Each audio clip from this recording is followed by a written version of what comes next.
If the same problems keep showing up in your life, the same thoughts, the same patterns, and it's all negativity, keeping you down, keeping you stuck, there's actually a reason for this. There's a reason why it's happening inside of you, and it's all quite simple. If you can understand the reasons it's happening inside, then you can start to notice these things and make a big change in your life. So that's what this video is going to do, is talk about this really big change that you could make just by starting to observe these things. So we're going to start off with a little bit of exploration. And this exploration is a really curious thing. It is that in the world of therapy and healing right now, a big thing is psychedelics, psychedelic healing. And there's a reason for that. It's because it's very useful and very helpful. And I just want to mention, if you're not interested in psychedelics, don't worry about it. I'm not going to tell you to do psychedelics. We're just using this as an example. And the example is that a very common experience with psychedelics and psychedelic healing is that people go through death experiences. They have what's called an ego death, but an ego death feels like a real death, yet they're not actually dying. And if you're watching them from the outside, you will see that they are not actually dying. They're breathing and they're having an experience. So if the person going through this experience feels like they're dying, but they're not, then who or what is it that is dying? This is a very curious thing, especially because these are the deepest healing experiences with psychedelics. When someone has these ego deaths, it's when they come out and they feel a lot better, they feel a lot more whole. And this seems crazy and contradictory, but if we understand the mechanisms behind it, then it makes sense. What's dying is not you. You are not dying. What's dying is your beliefs, your stories, and your attachments. These are the things that we cling to so tight.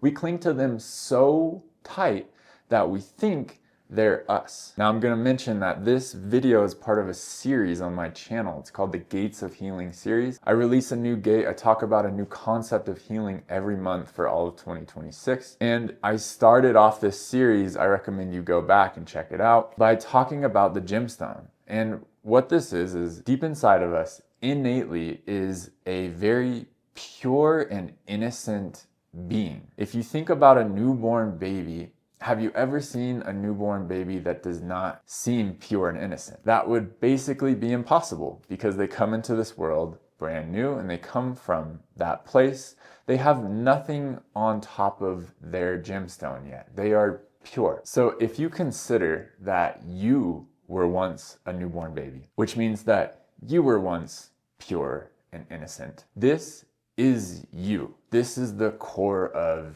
you. This is the core of all of us, is this purity and innocence. It's this peaceful place that we all come from. As we go through life, we take on beliefs and ideologies and systems, and we also have experiences in life that are difficult and painful. And so we start to pile up stuff on top of this gemstone, on top of this innocence. And so when someone has this psychedelic experience and they die, they are not dying.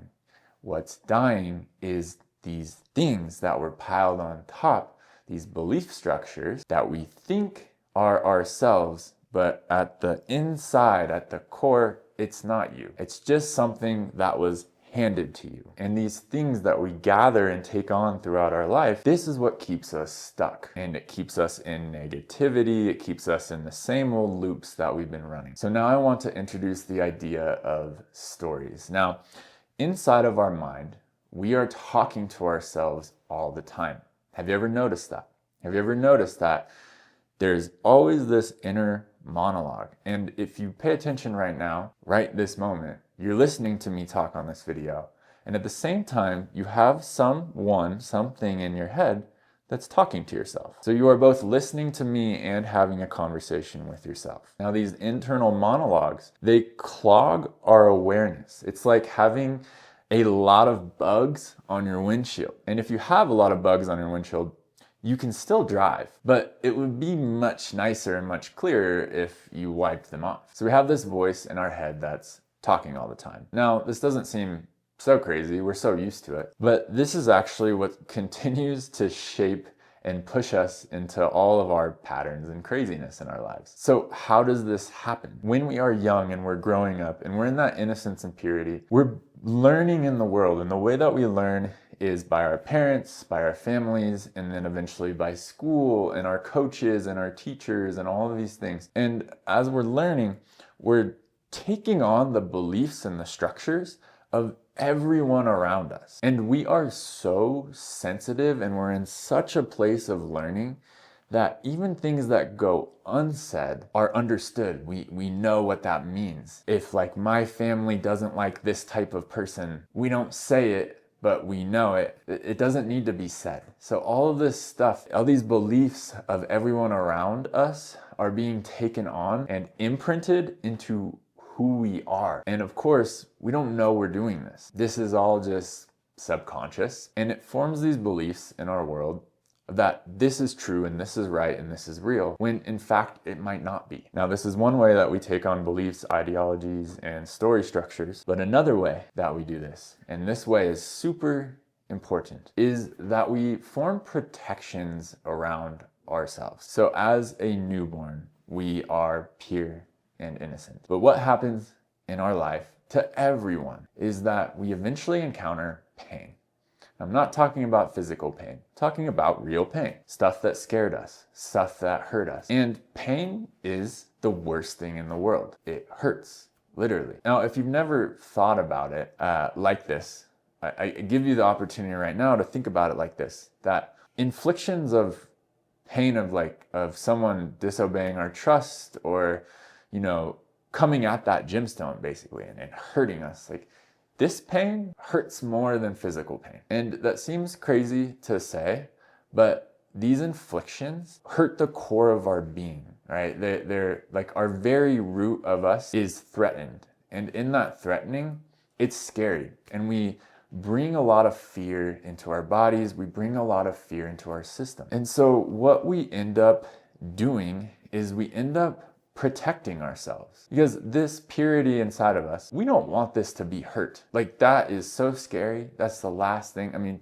protect it, right? Protect the gemstone. If you have kids, protect your kids. If you have a dog or a cat, you protect your cat. That's what we do to ourselves all the time at a subconscious level, is we don't want to experience fear and we don't want to experience pain. So if we have experienced fear and pain, then we develop protection mechanisms to never let that part of yourself be hit again, to never let that part of yourself be exposed again. And so what does your mind do at a very subconscious level is it starts to form protections. And those protections are stories, they're beliefs. And in these protections and stories and beliefs, what happens in our life is we're not allowed to experience certain things. So if a conversation is going in a way where I'm going to hit on that stuff, I've developed stories and beliefs and protections that push it the other way. And that goes for everything. There are just maybe certain people in the world that I think are bad or wrong,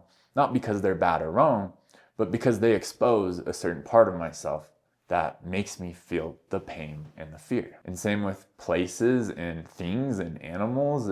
If something has any association with something that could be hurtful or painful, then in my mind, I have developed this story architecture that basically shuns it or pushes it away and doesn't let me experience it. And the way that it does this is actually through telling ourselves, or having these stories inside of our heads. It's like a judgment. It's like, oh, that thing is wrong or that thing is bad. And so because it's wrong and bad, I'm better than that. And because I'm better than that, then I'm above that and I push it away. But really what's happening is you're not better than that. You're afraid of that. Or the other way that we do this is we see that thing, we're exposed to it, and our mind creates all of this avoidance. So if that thing tries to come toward us, say in the way of a conversation, someone's trying to do this thing that's maybe touching on your pain, you tell a joke or you steer the conversation somewhere else. And this is how our protections come in and don't let us experience this pain. And in all of this, what we're doing is we're creating a massive architecture of stories inside of our heads. We think this is us, we think this is real, when in fact, it's not real. And if we can understand that it's just fear, Well, we can work with fear. Fear can totally be worked with. All of this stuff inside of us, all of this trauma, comes down to fear. And once you learn to work with fear, you can release these stories. You can let go of all this stuff. And when you release the stories, you're basically in a new world. So this is exactly why you're stuck in loops and negative cycles and why nothing changes for you. It's because your stories shut down aspects of reality. Here's an example. If I say that all cars are bad because I was once in a car accident, and I'm afraid of that, think about how much it limits your world never using a car. Now, of course, you can do it, but there's this whole side of reality, which is cars, that you are not allowed to experience. And imagine if it's not just cars, but imagine if it's places and people and certain things. Then you are shutting down to many aspects of reality, and actually your reality has closed. Now, also imagine if you have a house and you want to take your house down and build a new house. But instead of creating a whole new design and gathering all new materials and dreaming up this vision of what your house is going to be, you rip down the old house and you rebuild it with the same bricks that you used before, the same structure, the same idea. You end up with the same house. Now, is it starting to make sense why maybe things aren't changing and you're stuck in the same loops? Because of the stories in our head. It's because of the pains that we're avoiding. So if we want to make change in our lives, what do we need to do? We need to observe what's happening in our heads. We need to challenge ourselves. We need to look at these belief structures. We need to ask ourselves, oh, I'm judging this person or I'm judging this thing. Why? Why should I be afraid of this? Why should I not like this? Watch yourself begin a practice sitting down and watch your mind. Watch how it runs and runs and runs. You don't need to do anything about it.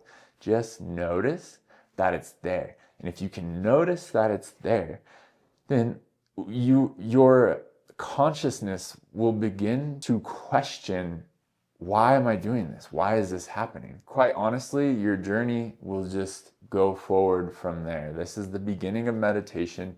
This is the beginning of spirituality, whatever you want to call it. It's just the beginning of coming home to ourselves, is realizing that we have all this stuff that we don't need. This is the beginning of coming home, coming back to ourselves, coming back to our gemstone, and just back to a place of like seeing the world brand new, seeing the world as like infinite opportunity, infinite exploration.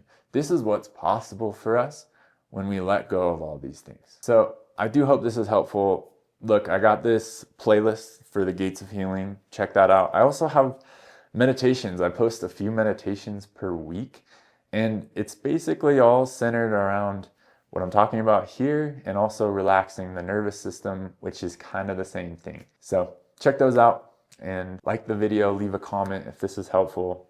Have a beautiful day.